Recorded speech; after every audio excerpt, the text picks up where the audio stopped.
Olá, você que nos acompanha, não é?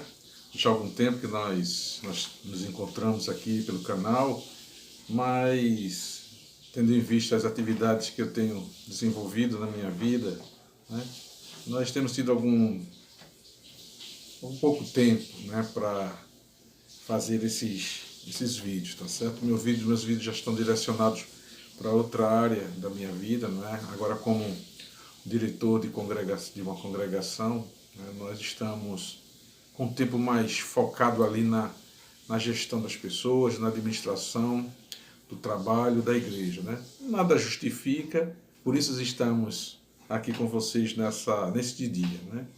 Gostaria de conversar um pouco, né? Dedicar alguns minutos para refletirmos sobre algumas diretrizes para que nós alcancemos uma vida cristã realmente vitoriosa, né?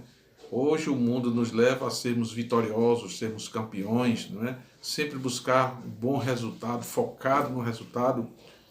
E não é assim com o trabalho, com a obra que nós dedicamos ao Senhor. Devemos buscar excelência, né, no serviço, na obra do Senhor. Então eu gostaria de comentar com vocês hoje sobre algumas diretrizes para uma vida cristã vitoriosa, né? E nós queremos, antes de mais nada, dizer que essas diretrizes não são nada mais nem nada menos do que orientações que a Bíblia, que a palavra de Deus, ela nos dá, né? E uma vida vitoriosa, nós entendemos que diz respeito à obediência, ao cumprir toda aquela ordenança que o Senhor nos deu, né? Então precisamos alcançar uma excelência e, acima de tudo, no serviço, né? Mas acima de tudo na obediência ao nosso Deus. Então são orientações que a palavra de Deus ela nos dá para que nós tenhamos uma vida vitoriosa, uma vida de obediência ao Senhor, né? Basicamente são três orientações. A primeira é que tenhamos convicção de nossa fé, né? Nossa fé realmente está firme, ela está bem fundamentada. A segunda orientação é termos uma comunhão como irmãos ali dentro da igreja, né? Um amor não fingido, em outras palavras. E a terceira outra oração é que precisamos ter firme, forte esperança em tudo que a palavra de Deus ela nos orienta, as promessas que são feitas, né? A certeza de tudo que já foi feito, tudo que já foi ensinado por Deus através de Jesus Cristo e nos nossos dias através da orientação do seu Santo e Divino Espírito, né? Mas antes eu gostaria de compartilhar um versículo da Palavra de Deus com você e fazermos também essa oração. A palavra compartilhada neste dia encontra-se na primeira epístola do apóstolo Pedro, no capítulo 3, versículo 15, onde lemos o seguinte: Antes santificai a Cristo como Senhor em vosso coração. Estais sempre preparados para responder com mansidão e temor a todo aquele que vos pedir a razão da esperança que há em vós. Em outras palavras, precisamos estar firmados em Deus, na pessoa de Jesus Cristo, confiando que todo o sacrifício feito por Jesus Cristo, os seus ensinamentos e as suas promessas estejam realmente firmados em nosso coração, em nossa mente, né? E em segundo lugar, para dar aos outros, aos que nos ouvem, aos que nos acompanham, né? Aos que andam conosco, né? A certeza realmente da esperança que é nós. Então, um dos valores maiores que um crente tem é a sua esperança. Saber para onde vai, saber qual rumo a seguir, saber em quem tem crido, né? Estar preparado para responder sobre a fé de cada um de nós, né? E o primeiro conselho é justamente a convicção de fé. Vivemos nos tempos de fake news, de mentiras, de ilusões, de fantasias, de enganos. Então precisamos estar atentos para o contexto social onde nós vivemos, quer no trabalho, quer na escola, na faculdade, quer dentro da própria família, ali junto com a vizinhança. Então precisamos ter essa consciência de que nós estamos imersos, estamos inseridos numa sociedade onde as mentiras elas estão por todos lados e estão banalizadas, né? Então, mentir hoje é natural, ninguém mais se preocupa de que com a mentira estará ofendendo, entristecendo ao próprio Deus.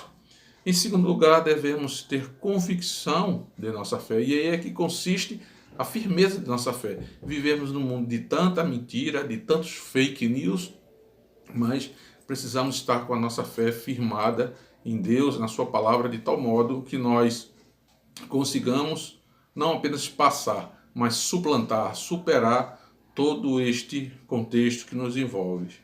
Devemos também falar de modo que as pessoas entendam, né? A nossa fé, em que ela está firmada, precisa ser tão firme e ao mesmo tempo tão clara que as pessoas elas possam entender a razão, né, da nossa fé, a razão da esperança que é em nós, né? Precisamos ter bem definidos em nossa mente, em nossos corações, a firmeza da palavra, para que o nosso discurso, para que a nossa fala, ela soe com segurança, como firmeza, né, para aqueles que nos ouvem, para aqueles que estão ao alcance da nossa voz, do nosso testemunho. Então a nossa fé, verdadeiramente, ela deve estar firmada em Cristo. Devemos buscar principalmente a maturidade. E o que nós chamamos de maturidade cristã?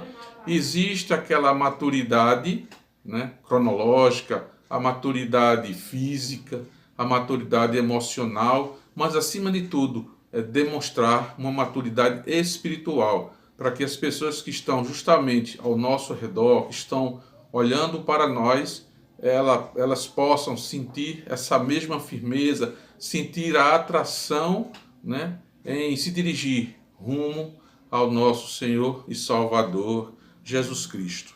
A segunda orientação diz respeito à nossa comunhão, né? Precisamos ter uma comunhão genuína, uma comunhão sincera com aqueles com quem nós compartilhamos o nosso dia a dia, né? A nossa comunhão, ela na realidade ela é coletiva, né? A nossa fé, a nossa caminhada, a nossa jornada, ela é coletiva. Ou seja, nós não somos ilhas, não estamos isolados neste mundo, nesta vida, não é? Então, a partir do momento que temos a consciência de que estaremos fazendo essa jornada rumo ao céu, que é o destino de todo crente, que é o destino da Igreja de Jesus Cristo, é rumo ao céu. E nessa caminhada precisamos chegar todos juntos. A comunhão ela deve ser sincera, não é? Os nossos relacionamentos precisam ser sinceros. Primeiramente, o nosso relacionamento com Deus deve ser sincero, depois a relação com os nossos familiares, nossos parentes, nossos cônjuges, nossos filhos, também dentro da igreja, nosso relacionamento com os irmãos, que a palavra de Deus nos orienta, que diz que devemos ser sim, sim, não, não. Também no trabalho, na escola, na faculdade, né, onde nas nossas relações de trabalho, nossas relações profissionais, toda essa relação ela precisa ser caracterizada por uma comunhão, né? Então a comunhão ela é vivida diariamente. A comunhão não é acusar o erro do outro, mas procurar ajudá-lo, ser empático com a necessidade dele. Porque é muito fácil quando alguém erra, nós cairmos em cima e criticarmos. Mas quando nós somos os que erram, e agora? Ficaríamos felizes de receber as pauladas, as acusações, os dedos, os olhares acusatórios? Não. Assim como nós desejamos que as pessoas tenham paciência conosco, assim também precisamos ter essa mesma compaixão, esse mesmo sentimento pelos outros. E aí sim, esse laço de comunhão, ele acaba sendo efetivo. Então, devemos buscar acima de tudo, nessa comunhão sincera, o desejo de ajudar o outro e, ao mesmo tempo, o desejo de ser ajudado pelo outro, tá certo? Aquilo que nós queremos que façam por nós, também deveremos estar dispostos a fazer também pelo outro, né? E a terceira orientação que nós extraímos das palavras de Deus, das Sagradas Escrituras, é que precisamos ter uma esperança forte, uma esperança firme, não é? E a Bíblia nos alerta sobre a realidade da vida, como já dissemos, né, no item anterior, né, na orientação anterior, precisamos ter a consciência de que vivemos uma vida dura, uma vida difícil. No mundo tereis aflições, mas tende bom ânimo, eu venci o mundo, disse Jesus. Portanto, aquele que está firmado na palavra de Deus, aquele que está firmado na Bíblia, tem essa plena consciência das dificuldades. Mas, como já dizemos, a nossa esperança não está no homem, nossa esperança não está em nós mesmos, como a palavra de Deus também nos diz: maldito o homem que crê e confia no homem. E aqui essa confiança no homem não está falando do outro, mas está falando de nós mesmos.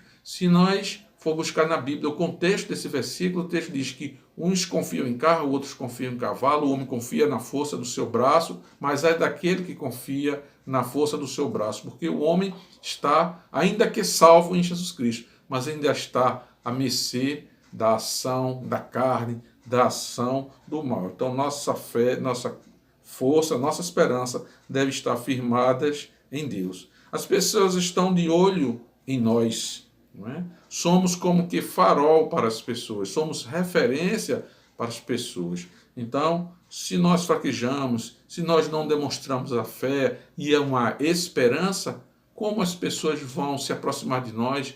Como as pessoas estarão olhando para nós? Somos tentados a esfriarmos da fé? Sim. As provações, as tentações, as dificuldades estão sempre postas diante de nós na vida que nós levamos e nos tende a esfriar, a esmorecer da nossa esperança. Portanto, a nossa esperança ela precisa estar firmados na palavra de Deus. Então, é hora de sermos fortes, é hora de sermos firmes, é hora de termos essa esperança bem consistente, bem firmada, bem apoiada, né?